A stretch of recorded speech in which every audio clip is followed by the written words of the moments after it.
और पहले से ही पुतिन के साथ हाथ मिलाकर अमेरिका पर हमलावर किम जोंग ने अब परमाणु हमले की नई धमकी तो दे दी है। साथ ही इसका ऐलान भी कर दिया है कि अमेरिका से सनकी को कोई डर नहीं है। भले ही अमेरिका सुपर पावर है, मगर तानाशाह को अपने न्यूक्लियर हथियारों की शक्ति पर यकीन है। रूस, ईरान और उत्तर कोरिया की ये तिकड़ी अमेरिका की टेंशन को डबल कर रही है। तो सवाल यह है कि क्या सनकी के इस ऐलान से परमाणु युद्ध का खतरा और बढ़ेगा? क्या परमाणु हथियार का ट्रिगर सबसे पहले सनकी किम जोंग की तरफ से दबेगा?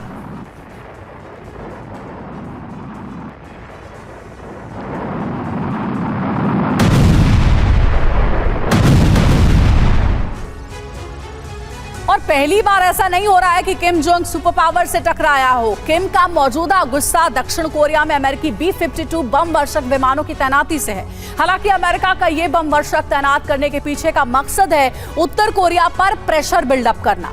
नतीजा ये हुआ कि किम ने परमाणु हमले की धमकी दे दी है। इससे पहले अमेरिका और किम जोंग तब आमने सामने आए थे जब दक्षिण कोरिया में अमेरिका ने परमाणु पनडुब्बी तैनात कर दी थी। ये बड़ी इंफॉर्मेशन देखिए आपको दे रहे हैं, एक्शन वजह नतीजा आपको बता रहे हैं। उस दौरान अमेरिका के ऐसा करने के पीछे वजह थी किम के न्यूक्लियर टेस्ट का जवाब देना।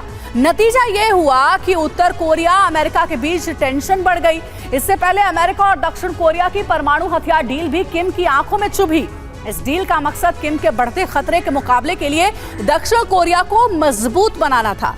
नतीजा यह हुआ कि आग बबूला किम जोंग ने बेहद शक्तिशाली विध्वंसक हवासोंग 18 मिसाइल परीक्षण किया। तो वहीं अमेरिका और दक्षिण कोरिया के साझा सैन्य अभ्यास को लेकर भी किम चिढ़ा हुआ था।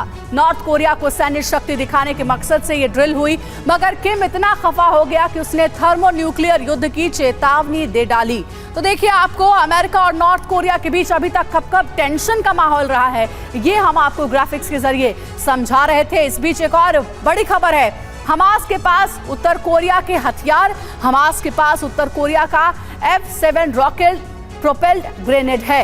ये बड़ी खबर आपको हम दे रहे हैं। और देखिए कुछ तस्वीरें भी हमारे सामने आई हैं। हमास के पास उत्तर कोरिया के हथियार, हमास के पास उत्तर कोरिया का F7 रॉकेट प्रोपेल्ड ग्रेनेड है।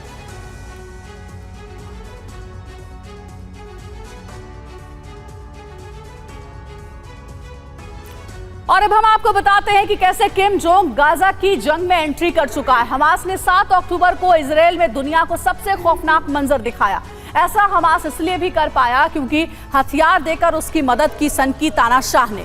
आपको बताते हैं कि किम जोंग के हथियार कौन कौन से हैं जिससे हमास ने हमला किया है। सबसे पहला नाम है नॉर्थ कोरिया का F7 रॉकेट प्रोपेल्ड ग्रेनेड। ये देखिए नॉर्थ कोरिया का है यह हथियार F7 रॉकेट प्रोपेल्ड ग्रेनेड, जिसे इजराइल की आर्मी ने हमास के जंगी बेड़े में से बरामद किया है। और उसकी तस्वीरें भी हमने आपको दिखाई है। मेरे सामने ये तस्वीरें देखिए।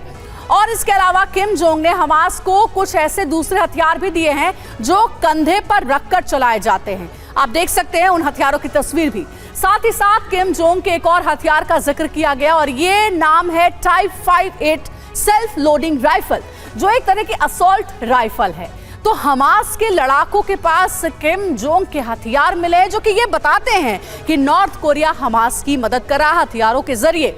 इस बीच एक और अहम खबर है, इजराइल हमास जंग में ईरान की भूमिका को लेकर काफी बातें हो रही हैं। अंदर खाने ये सबको पता है इस खबर के बारे में कि इजराइल से ईरान की दुश्मनी पुरानी है, लिहाजा ईरान इजराइल से बदला लेने के लिए उसके दोस्तों से भी टकराने से पीछे नहीं हट रहा है। और उससे पहले आपको दिखाते हैं सुमित चौधरी जो कि वॉर जोन में मौजूद है, वहां से उन्होंने एक ताजा रिपोर्ट भेजी है, उस पर गौर करिए।